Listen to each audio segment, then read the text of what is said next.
Magandang araw! Ang aralin natin para sa linggong ito ay ang heograpiya ng daigdig. Siyempre, ang unang konseptong ating tatalakayin ay ang heograpiya. Nagmula ang salitang ito sa dalawang salitang Griego. Ang geo na ang ibig sabihin ay daigdig at ang grafia naman na ang ibig sabihin ay paglalarawan. Sa madaling salita, ang heograpiya ay ang siyentipikong pag-aaral sa katangiang pisikal ng ating daigdig. Bakit nga ba natin pinag-aaralan ng heograpiya? Ano ang papel nito sa kasaysayan ng ating daigdig? Ito ay mahalaga dahil may epekto ito sa pagbusbong at pagbagsak ng isang kabihasnan.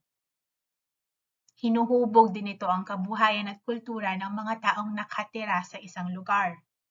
Halimbawa, inaayon ng mga tao ang kanilang kasuotan, ang kanilang trabaho, maging ang pagkain, ayon sa heograpiya ng kanilang lugar. Kaya mahalaga ang papel na ginagampanan ng heograpiya sa kasaysayan. Maaari nitong mabago ang kasaysayan. Ang mga saklaw ng heograpiya ay ang klima at panahon, likas yaman, anyong lupa at tubig, flora at fauna na siyang nakaiimpluwensya sa distribusyon at interaksyon ng tao at iba pang organismo sa kapaligiran nito. Pamilyar na sa atin kung ano ang likas yaman, anyong lupa at tubig, at flora at fauna. Bigyan na lang nating pansin ngayon ang pagkakaiba ng klima at panahon.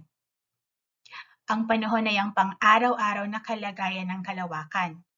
Kasama dito yung mga elemento katulad ng temperatura, kalagayan ng himpapawid, hangin, ulan, halumigmigan, pressure at iba pa.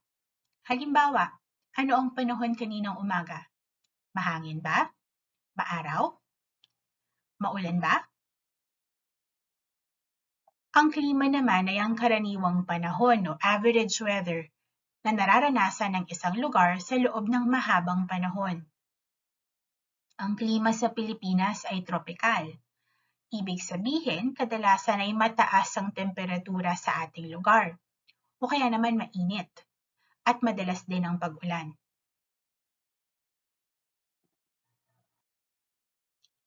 Upang mas maintindihan natin ang heograpiya, hinati ito ng mga eksperto sa 5 tema o paksa. Ang lokasyon, lugar, rehiyon, interaksyon ng tao at kapaligiran, at paggalaw. Ang lokasyon ay tumutukoy sa kinaroroonan ng mga lugar sa daigdig. May 2 paraan para matukoy ang lokasyon, lokasyong absoluto o kaya naman relatibong lokasyon. Sinasagot nito yung tanong na saan? Ang lokasyong absoluto ay ginagamit ang mga imahinasyong guhit katulad ng latitude line o parallel at longitude line o meridian. Ang relatibong lokasyon naman, ang batayan nito ay ang mga lugar at bagay na nasa paligid ng isang lugar. Ang ikalawang tema naman ay lugar. Sinasagot nito ang katanungang ano ang mayroon dito. Maaring tinutukoy nito yung katangiang pisikal ng isang lugar o kaya naman ang katangian ng mga nakatira sa lugar. Ang rehiyon naman ay nagbibigay pansin sa bahagi ng daigdig na pinagbubuklod ng magkakatulad na katangiang pisikal o kultural, ekonomiko, at politikal. Ang interaksyon ng tao sa kapaligiran. Sinasagot nito ang katanungang ano ang kaugnayan ng tao sa pisikal na katangian na kinaroroonan niya. At panghuli, ang paggalaw naman ay tumutukoy sa paglipat ng tao mula sa kinagis ng lugar niya patungo sa ibang lugar. Ngayon naman, dumako tayo sa estruktura ng ating daigdig. Ang daigdig ay ang pangatlong planeta mula sa araw. Ito ang pinakamalaking planetang terestrial ng ating solar system. Nabuo ang planetang daigdig mga 4.57 bilyong taon na ang nakalilipas. May tatlong bahagi ang estruktura ng ating daigdig. Ang crust ay ang matigas at mabatong bahagi ng ating planeta. Umaabot ang kapal nito mula 30 hanggang 65 kilometers palalim mula sa mga kontinente. Sa ilalim naman ng crust ay ang mantle. Isang patong ito ng mga batong napakainit, kaya malambot at natutunaw ang ilang bahagi nito. At sa ilalim naman ng mantle ay ang core. Ito ang kaloob-loobang bahagi ng daigdig na binubuo ng mga metal katulad ng iron at nickel. Ang ikatlong paksa naman natin ay ang mga mahahalagang imahinasyong guhit sa mapa o globo. Una muna, pag-usapan natin ang ibig sabihin ng longitude. Ang longitude ay ang distansyang angular sa pagitan ng dalawang meridian. Ang tawag sa mga linyang longitude ay ang meridian. Ang meridian ay isang halimbawa ng imahinasyong guhit. Ang ilan sa mga pangunahing linya ng longitude o meridian ay ang prime meridian na nasa Greenwich sa England, na itinatalaga bilang 0-degree longitude. Ang ikalawa naman ay ang international dateline. 180 degrees longitude ito mula sa prime meridian, pakanluran man o pasilangan.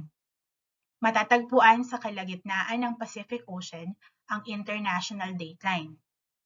Ang pagtatakda ng petsa ay nababago alinsunod sa pagtawid sa linyang ito, pasilangan man o pakanluran.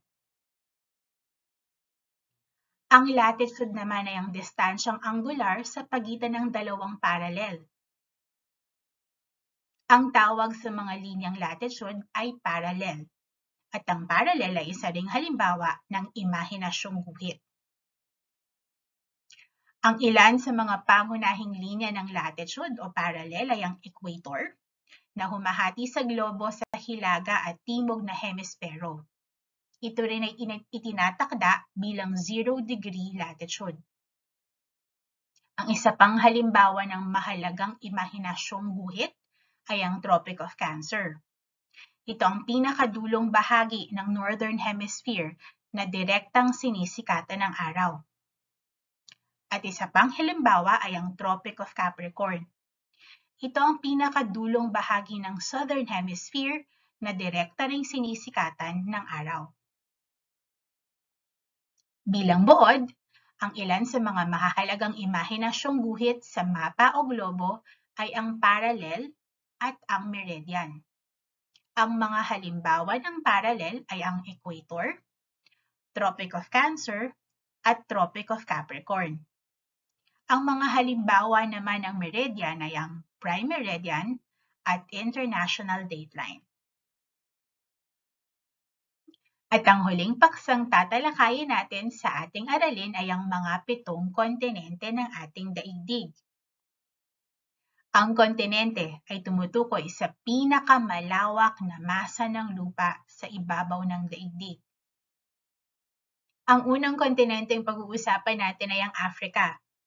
Tinagurian itong dark continent dati ng mga Europeo kasi kaunti lamang ang nalalaman nila tungkol sa kontinenteng ito. Meron itong malaking supply ng ginto at diamante. At makikita mo rito ang Nile River na tinuturing na pinakamahabang ilog sa buong daigdig at ang Sahara Desert na ang pinakamalaking disyerto sa buong daigdig. Ang susunod naman ay ang Antarctica. Ito ang tanging kontinenteng natatakpan ng yelo na ang kapal ay umaabot ng halos 2 kilometro. Pero kahit na ganito, sagana sa mga isda at mamal ang karagatang nakapalibot sa Antarctica. Walang nakatira sa Antarctica maliban na lamang sa mga siyentistang nagsasagawa ng pag-aaral tungkol dito. Susunod naman ay ang Asia. Ito ang pinakamalaking kontinente sa daigdig. Dito matatagpuan ang ating bansang Pilipinas. Ang kabuuang sukat ng Asia ay tinatayang 1/3 o 1/3 na bahagi ng kabuuang sukat ng lupain ng daigdig. Makikita mo rin sa Asia ang China, ang bansang may pinakamalaking populasyon sa daigdig, at ang Mount Everest, ang pinakamataas na bundok sa buong daigdig. Susunod naman ay ang Europe. Ito ay sangkapat o 1/4 na bahagi lamang ng kalupaan ng buong Asya. Ito ay ang ikalawa sa pinakamaliit na kontinente ng daigdig. Matatagpuan sa Europe ang mga bansang France, Spain, Italy, United Kingdom, Sweden, at iba pa. Susunod ay ang North America. May hugis na malaking tatsulok ito, subalit mistulang pinilasan sa dalawang bahagi ng Hudson Bay at Gulf of Mexico. Ang dalawang mahabang kabundukang matatagpuan dito ay ang Appalachian Mountains sa silangan at Rocky Mountains sa kanluran. Matatagpuan sa North America ang mga bansang United States of America at Canada. Susunod naman ay ang South America. Hugis tatsulok ito na unti-unting nagiging patulis mula sa bahaging equator hanggang sa Cape Horn sa katimugan. Ang Andes Mountains na may habang 7,240 kilometers ay sumasakop sa kabuuang baybayin ng South America. Ang Australia naman ay isang bansang kinikilala rin bilang pinakamaliit na kontinente sa buong daigdig. Matatagpuan dito ang mga kangaroo, wombat, koala, Tasmanian devil, platypus, at iba pa. Bilang panghuli, pag-usapan natin ang Pacific Ring of Fire. Ang rehiyong ito ay kinabibilangan din ng Pilipinas. Matitindi ang pagputok ng mga bulkan at paglindol sa rehiyong ito dahil na rin sa pagkukumpugan ng mga tectonic plates ng Pacific Ocean at ng mga nakaikot na kontinente rito. At dito na nagtatapos ang ating aralin sa linggong ito. Sana meron kayong natutunan. Mag-iingat kayo parate.